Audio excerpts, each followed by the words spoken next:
little bit to say I really wish I could take a picture of you all. Yeah. And I do have a camera in my bag, so I might do that as the program goes on, because it's a beautiful, beautiful audience we have here. And I'm glad, I hope your presence means that you are as excited not only about this program, but the celebration of African American history, as I'm sure the panel is, and myself. No, I'm not a Ph.D., but I fake it because my email address is Dr. Barnes, and people think that means Dr. Barnes. And so I get called that all the time, and I'm thinking maybe that's a message I need to do something, Bernard. But the D is Rolark, and so, you know, and I am publisher of the Washington Informer newspaper. We'll be 50 years old in October 2014. And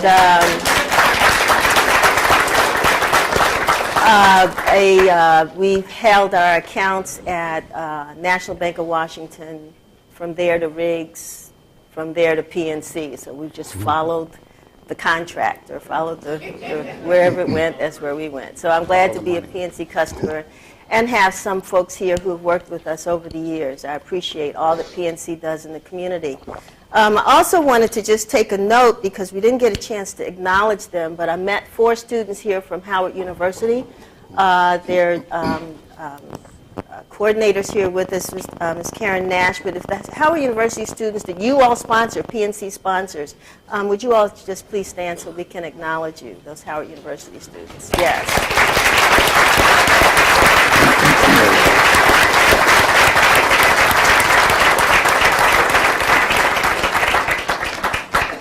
My son was there in the School of Business, and I used to love those. Was it Thursdays or whatever day you all had to wear a suit and tie? I just, yes, okay. Doesn't happen too often.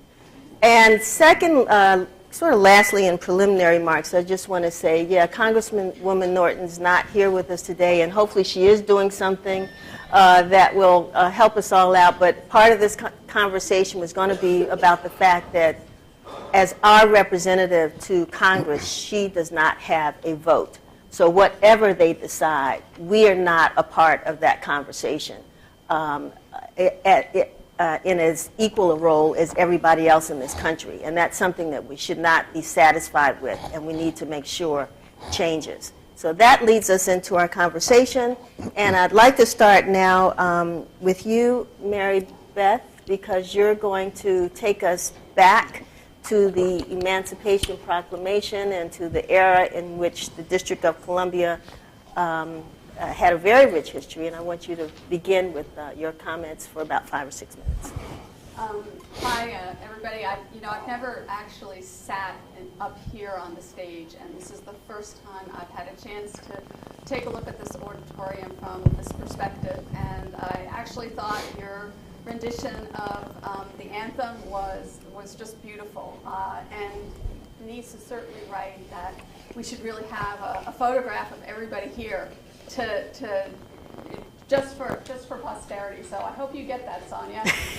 And so anyway, it's really a pleasure to be up here, and it's actually quite a challenge to describe in 5 minutes what emancipation meant, and a bit to give you a bit of insight as to what happened. It really was a process that began as soon as enslavement began in mainland North America. And I am just going to cut to the chase and bring us up to the Civil War. I think all of us are probably familiar with the concept that the Civil War began with the results of the 1860 election. Abraham Lincoln was elected. He was the first anti-slavery president. And essentially his position seems very, very moderate to us. He was a free soiler. He believed that slavery should not be extended into what was the United States anymore at that time. And essentially, the southern states could not deal with having a person with that position as president of the United States. And one by one, all of them declared secession, and finally, those acts led to the attack on Fort Sumter.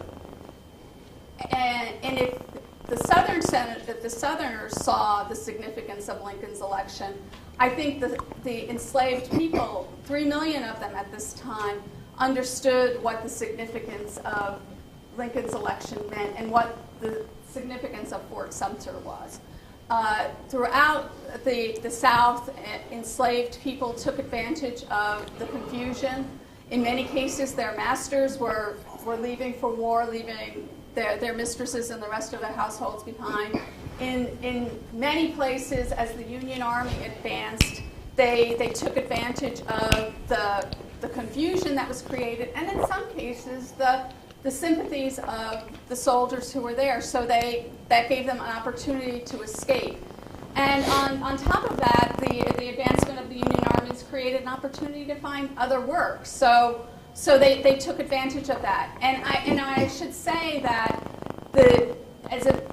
as dramatic as emancipation was throughout the rest of the South, it was equally dramatic and consequential in the District of Columbia. It, essentially in the District of Columbia, it took us, in many cases, the dynamics were very similar. The military encampments that encircled Washington provided a ready source of employment for African Americans. In addition, the District of Columbia is surrounded by, it was very much in the center of where slavery had been founded. So the slave population was numerous, and all of them saw the District of Columbia as a magnet. Also, the emancipation was particularly shaped in the district by the fact that Congress had direct control over, direct jurisdiction over the city. Now, during the antebellum period, that meant that the district played a special role as a place in the anti-slavery debate. Abolitionists really pressed for emancipation in the district. And finally, Congress legislated emancipation in 1862, about 8 months early before the Emancipation Proclamation. 3,000 slaves were freed. It was a compensated emancipation, meaning that owners received what was considered to be the value of their slaves out of the federal government coffers. It was the only place where emancipation in the United States was legislated by Congress. Congress was actually, somewhat ahead of the president, although the president, as we know, was not too far behind. All of these things, basically ended, the legacy of that was a migration of African Americans into the capital that was positively scary to the local white population. By 1870, the population of African Americans equaled 40,000. And that's a remarkable number when you consider that in 1860 that population had been 11,000. The increase was also significant because in relative terms it meant that the population increased from 12% of the population to 33% of the population. And and actually during the war, just the ebbs and flows of the war, the Battle of Manassas, the two battles of Manassas, and the military movements meant that sometimes the increase in population was even more than that, because a number of African Americans left during the 1860s to find work in what was a better place. Also, to speak of the enormity of these events, slavery was a total institution. It affected every aspect of daily life. It affected all social relationships. So that, when African Americans came to the district, what they were looking for was they received the right to contract for their labor during this time. The terms of work were constantly contested. How hard did somebody need to work? How was things like sickness controlled? Also, too, African Americans were able to reconstitute family relationships, and they gained some control over their households for the first time, meaning that husbands and wives could live together, but not only that, they could make decisions as to how their children would be occupied, whether their children could be educated, whether their children could be, when their children could go out to work. And this had an enormous impact because, especially in D.C., as an urban place, owners of slaves in this area tended to essentially make sure that the children lived out in the countryside. They were taken care of there rather than here.